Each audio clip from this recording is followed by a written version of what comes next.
Ang salitang gospel sa Griego ay euangelion. Ang ibig sabihin ay mabuting balita, hindi mabuting payo, hindi mabuting listahan, kundi mabuting balita. Ano ang pagkakaiba nito? Ang payo, may gagawin ka. Ang balita, may nangyari na. Kung sasabihin ko sa iyo, narito ang 10 bagay na dapat mong gawin para maligtas, yan po ay payo. Yan ay batas. Yan ay pasanin. Pero kung sasabihin ko sa iyo, may gumawa na ng lahat para sa iyo. Yan po yung balita. Yan yung magandang balita. Yan yung gospel. Ang gospel ay tungkol kay Kristo kung ano ang ginawa niya, hindi kung ano yung ginawa natin. Tingnan po natin ng mabuti sa 1 Corinthians 15:3-4. Binigay ni Pablo ang pinakasimpleng definisyon ng gospel. Moreover, brethren, I declare unto you the gospel which I preach unto you, which also ye have received, and wherein ye stand. For I delivered unto you first of all, which also I received. Ano yun? How that Christ died for our sins according to the scriptures. He rose again the third day according to the scriptures. So ano po yung gospel? Si Kristo ay namatay dahil sa ating mga kasalanan. Inilibing siya at muling nabuhay sa ikatlong araw. Yun po yung gospel. Pansinin niyo po, walang ikaw, walang listahan ng gagawin mo. Ang buong gospel, namatay siya, inilibing siya, nabuhay siya. 3 bagay na ginawa ni Jesus, hindi mo, hindi ko. Kaya kapag may grupong nagsasabing ang gospel ay ang aming mga doktrina, dapat mong sundin lahat ng ito para maligtas. Naku, mag-ingat tayo doon. Kasi nilipat nila ang tuon mula kay Kristo papunta sa iyo. Mula sa ginawa niya papunta sa gagawin mo. At yun kapatid, hindi na gospel. Yun ay pasanin na sinuot lang ng damit ng gospel. Pan mo ang pattern kasi baka nasa loob ka pa nito ngayon. Una, takot. Tinatakot ka sa mga doktrina. Kung aalis ka, mapapahamak ka. Kung magtatanong ka, mahina ang pananampalataya mo. Tapos sasabihin nila lagi sa'yo, tanging kami lang ang tama. Sila lang yung nagsasabi ng totoo. Pangalawa, control sa buhay. Sinasabi nila kung ano ang kakainin mo, kung ano ang dapat suotin mo, kung sino dapat mapapangasawa mo, kung paano mo gugulin ang oras at pera mo. Unti-unti, hindi na sa'yo ang buhay mo, sa kanila na. Pangatlo, paghihiwalay.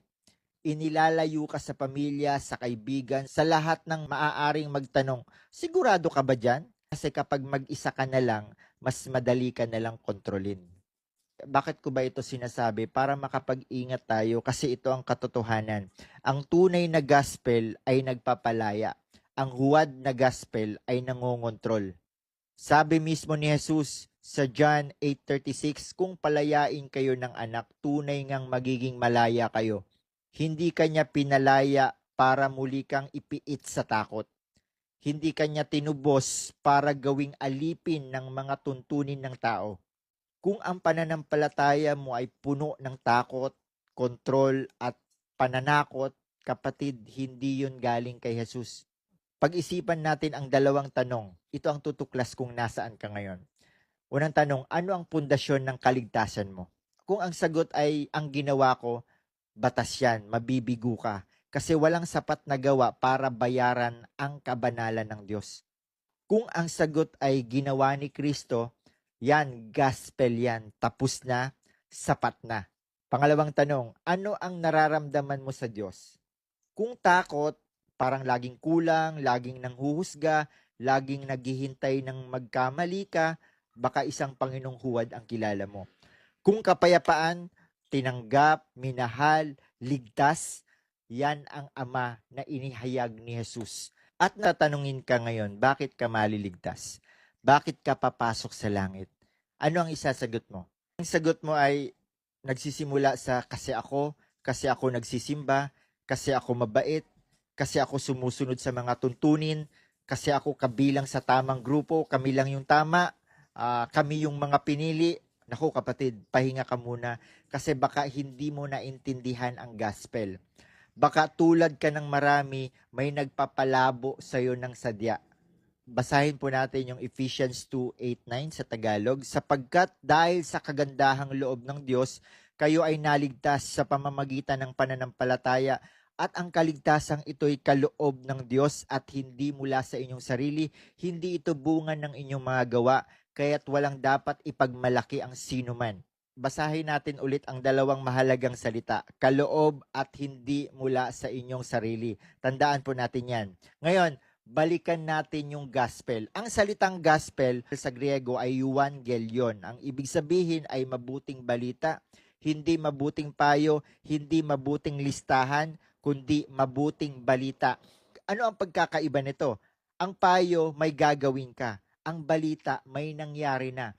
Kung sasabihin ko sa iyo, narito ang 10 bagay na dapat mong gawin para maligtas, yan po ay payo. Yan ay batas. Yan ay pasanin. Pero kung sasabihin ko sa iyo, may gumawa na ng lahat para sa iyo, yan po yung balita. Yan yung magandang balita. Yan yung gospel. Ang gospel ay tungkol kay Kristo, kung ano ang ginawa niya, hindi kung ano yung ginawa natin. Tingnan po natin ng mabuti sa 1 Corinthians 15:3-4. Binigay ni Pablo ang pinakasimpleng definisyon ng gospel. Moreover, brethren, I declare unto you the gospel which I preach unto you, which also ye have received, and wherein ye stand. For I delivered unto you first of all, which also I received. Ano yun? How that Christ died for our sins according to the scriptures. He rose again the third day according to the scriptures. So ano po yung gospel? Si Kristo ay namatay dahil sa ating mga kasalanan. Inilibing siya at muling nabuhay sa 3 araw. Yun po yung gospel. Pansinin niyo po, walang ikaw, walang listahan ng gagawin mo. Ang buong gospel, namatay siya, inilibing siya, nabuhay siya. 3 bagay na ginawa ni Jesus, hindi mo, hindi ko. Kaya kapag may grupong nagsasabing ang gospel ay ang aming mga doktrina, dapat mong sundin lahat ng ito para maligtas. Naku, mag-ingat tayo doon. Kasi nilipat nila ang tuon mula kay Kristo papunta sa'yo. Mula sa ginawa niya papunta sa gagawin mo. At yun kapatid, hindi na gospel. Yun ay pasanin na sinuot lang ng damit ng gospel. Paano nila ito ginagawa? Pakinggan mo ang pattern kasi baka nasa loob ka pa nito ngayon. Una, takot. Tinatakot ka sa mga doktrina. Kung aalis ka, mapapahamak ka. Kung magtatanong ka, mahina ang pananampalataya mo.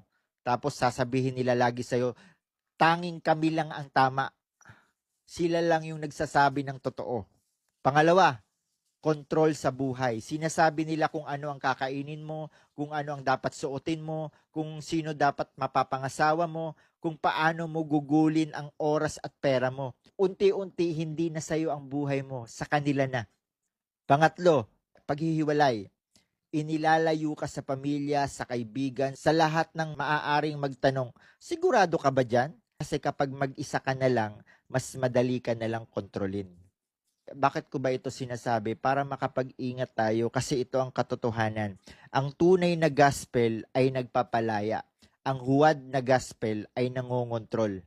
Sabi mismo ni Jesus sa John 8:36, kung palayain kayo ng anak, tunay ngang magiging malaya kayo. Hindi kanya pinalaya para muli kang ipiit sa takot.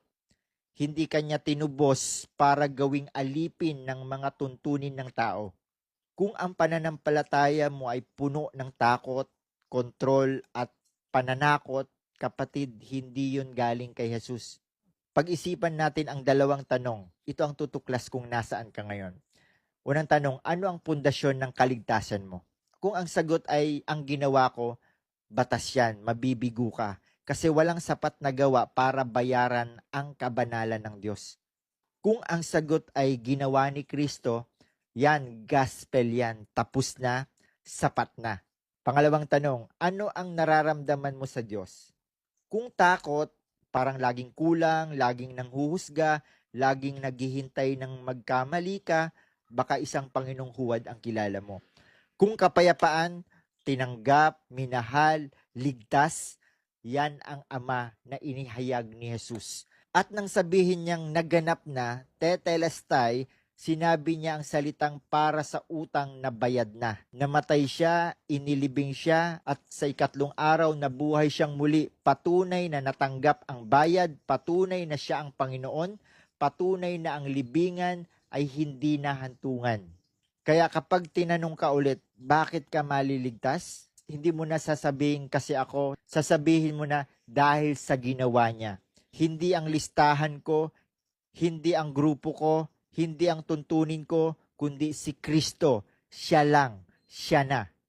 Kung nasa grupo kang nagpapabigat sa iyo sa takot at kontrol, may Panginoong naghihintay na hindi listahan ang inaalok, kundi ang sarili niya. Hindi mo kailangan patunayan ang halaga mo, pinatunayan na yun sa krus. Ngayon, kung may kilala kang bihag ng takot na kailangan marinig na ang gospel ay tungkol kay Kristo, hindi tungkol sa kanila, baka ikaw ang paraan ng Diyos para